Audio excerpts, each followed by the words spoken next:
Xabar 24 kanali o'z ishini boshladi. Bugun dasturimizda Tramp Eron rahbariyatidan bitta javob kutmoqda. Putin va Zelenskiy uchrashuvi qachon o'tkazilishi aytildi. Tramp yadroviy kodlardan foydalanishga uringan. AQSh NATOning yaxshi va yomon davlatlari ro'yxatini tuzib chiqdi. O'zingizni aldamang. Tez-tez hojatga chiqish, siyganda qiynalish, kechasi uxlay olmaslik. Bu oddiy shamollash emas. Bu prostata muammosi. Agar bugun e'tibor bermasangiz, ertaga og'riq ham, asorat ham kuchayadi. Vulkan 100% tabiiy, kuchli tabobat inyomi. Prostata bezidagi yallig'lanishni kamaytiradi. Siydik yo'lini tiklaydi. Erkaklik quvvatini kuchaytiradi. Bir qaror hayotingizni o'zgartiradi. Sokin hayot kechirasiz yoki yana qiynalishda davom etasiz. Tanlov sizniki. Hoziroq qo'ng'iroq qiling va 30% chegirmaga ega bo'ling. Yetkazib berish O'zbekiston bo'ylab mutlaqo bepul. Tramp yadroviy kodlardan foydalanishga uringan, ammo qurolli kuchlar boshlig'i tomonidan to'xtatilgan. Markaziy razvedka boshqarmasining iste'fodagi tahlilchisi Larri Jonsonning so'zlariga ko'ra, Oq uyda bo'lib o'tgan favqulodda yig'ilish paytida Tramp yadroviy kodlarga kirishga uringan, ammo general Dan Keyn tomonidan to'xtatilgan. U qurolli kuchlar boshlig'i sifatida vakolatlarini aytib o'tgan. Nima uchun Trampga yadroviy kodlar kerak bo'lganligi noma'lum.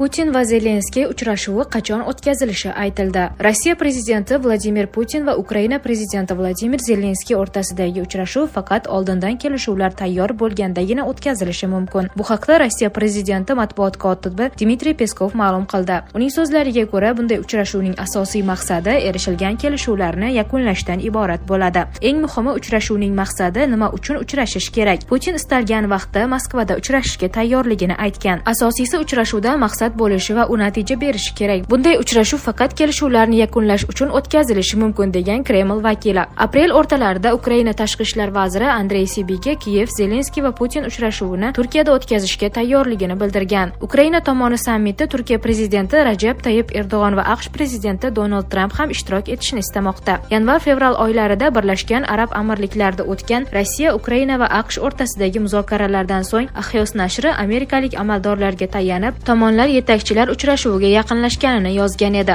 Biroq fevral oyi oxirida AQShning Tehronga qarshi operatsiyasi boshlangach, muzokaralar jarayoni sekinlashdi. Shu sabab Zelenskiy AQSh va Eron o'rtasidagi mojaro Ukrainaning kelajagi bo'yicha xavotirlar uyg'otayotganini aytgan. Kreml esa AQShning bandligi oshganini tan olgan, ammo Washington muzokaralardan chiqib ketishiga oid alomatlar yo'qligini bildirgan. Zelenskiy esa Putin bilan uchrashishga tayyorligini bildirgan, ammo uchrashuvni Moskva yoki Kiyevda o'tkazishni rad etib, Yaqin Sharq, Yevropa yoki AQSh davlatlaridan birini taklif qilgan. Shuningdek, u uchrashuvni Qozog'istonda o'tkazishni ham ilgari surgan.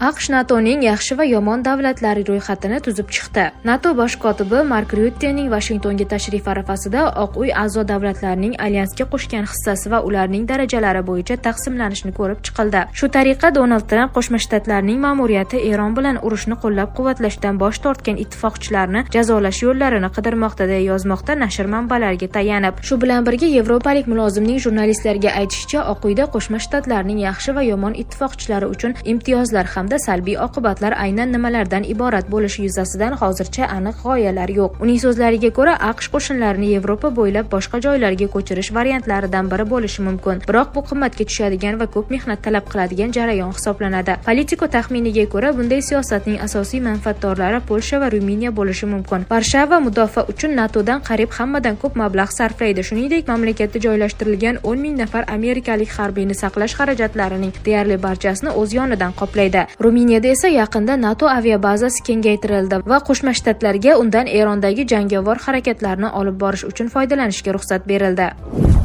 Tramp Eron rahbariyatidan bitta javob kutmoqda. AQSh prezidenti Donald Tramp Tehron hukumatidan harbiy harakatlarni to'xtatish bo'yicha Washington takliflariga nisbatan birdamlik va yagona pozitsiyani kutmoqda. Bu haqda Oq uy matbuot kotibi Caroline Levitt ma'lum qildi. Uning so'zlariga ko'ra, Tramp seshanba kuni uzaytirilgan sulhning amal qilish muddati bo'yicha hozircha aniq yakuniy sanani belgilamagan. Levitt Fox News telekanaliga bergan intervyusida muzokaralarning muhim shartini ham ochiqladi. Unga ko'ra, urushni to'xtatish bo'yicha kelishuv doirasida Eron o'zining boyitilgan uranini Qo'shma Shtatlarga topshirish kerak. Hozirda Washington Tehronning ushbu shartlarga va tinchlik bo'yicha takliflarga qanday munosabat bildirishini kuzatmoqda.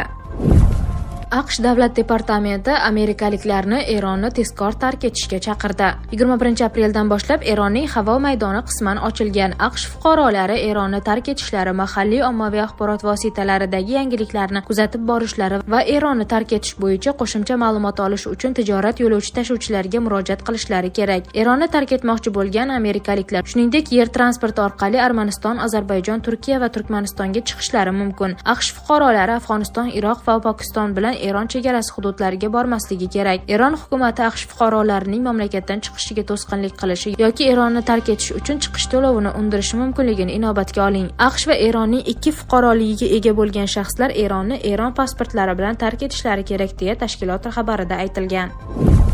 Putin butun Rossiyadan front uchun ishlashni talab qildi.